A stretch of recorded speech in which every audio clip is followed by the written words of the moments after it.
ಗಂಭೀರವಾಗಿ ರಾಕೇಶ್ ಸಿದ್ದರಾಮಯ್ಯ ಅವರ ಹೆಸರನ್ನು ಈ ವಿಚಾರದಲ್ಲಿ ತಂದಿದ್ದಾರೆ ಸರ್ ಅವರು. ಅಂದ್ರೆ ನಿಮ್ಮನ್ನು ಕೇಳ್ಕೊಂಡು ಫಾರಿನ್ಗೆ ಹೋಗಿದ್ದಾರೆ. ರಾಕೇಶ್ ಸಿದ್ದರಾಮಯ್ಯ ಅವ್ರ ಸತ್ತು 8 ವರ್ಷ ಆಯಿತು. ಈಗ ವಿಚಾರನ ಪ್ರಸ್ತಾಪ ಮಾಡೋದಿದೆಯಲ್ಲ ಅದು ಮೂರ್ತನ.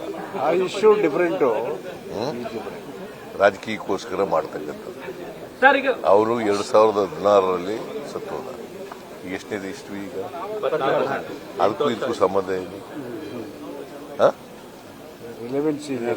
ಇಲ್ಲಿ ಇವ್ರ ಅಣ್ಣನ ಮಗ ರೇಪ್ ಮಾಡಿದಾನೆ ಅಂತ ಇರೋದು ಕೇಸು. ರೇಪ್ ಮಾಡಿದಾರೆ, ವೈರಲ್ ಮಾಡಿದ್ದು ಇನ್ನೂ ಅಪರಾಧ ಅಂತ ಸರ್. ಅವರು ವೈರಲ್ ಮಾಡಿರೋದು ಇನ್ನೂ ಅಪರಾಧ. ಅದು ಇಲ್ಲಿ ಯಾವ ಸೆಕ್ಷನ್ ನಲ್ಲಿ ಹೇಳ್ತಾರೆ? ಅಲ್ಲ ಮಹಿಳೆ ಅಲ್ಲ ಯಾವ ಸೆಕ್ಷನ್?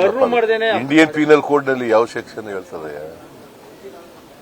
ಇಂಡಿಯನ್ ಪೀನಲ್ ಕೋಡ್ ನಲ್ಲಿ ಸೆಕ್ಷನ್ ಹೇಳಿದ್ರೆ ಕೋಟ್ ಮಾಡಿದ್ರೇನೆ ಏನ್ ಮಾಡಿಲ್ಲ ಮತ್ತೆ ಮಾಡದೆ ಹೋದ್ರೆ ಇಂಡಿಯನ್ ಪೀನಲ್ ಕೋಡ್ ಅಲ್ವಾ?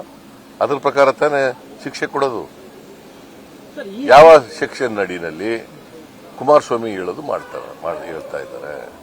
ನಾನು ಅದನ್ನ ಅವ್ರ ಮುಖ ತೋರಿಸಿ ಇದೆಲ್ಲ ಮಾಡಿ ಪ್ರಚಾರ ಮಾಡೋದು ಅದು ರೈಟ್ ಸರಿ ಅಂತ ಹೇಳಕ್ ಹೋಗಲ್ಲ. It is also an offence. But ಇವ್ರು ಹೇಳೋ ಪ್ರಕಾರ ಇದು ರೇಪ್ಗಿಂತ ದೊಡ್ಡದು ಅಂತ ಹೇಳ್ತಾರಲ್ಲ, ಯಾವ ಸೆಕ್ಷನ್ ಅಡಿಲಿ ಬರ್ತದೆ ಅದು? ಇಂಡಿಯನ್ ಪೀನಲ್ ಕೋಡ್ನಲ್ಲಿ ಯಾವ ಸೆಕ್ಷನ್ ಬರ್ತದೆ? ಅಥವಾ ಇನ್ಯಾವ್ದಾದ್ರು ಕ್ರಿಮಿನಲ್ ಲಾ ಇದ್ರೆ, ಇವ್ರದ್ದೇನಾದ್ರು ಹೊಸ ಕ್ರಿಮಿನಲ್ ಲಾ ಇದ್ರೆ ಹೇಳಿ.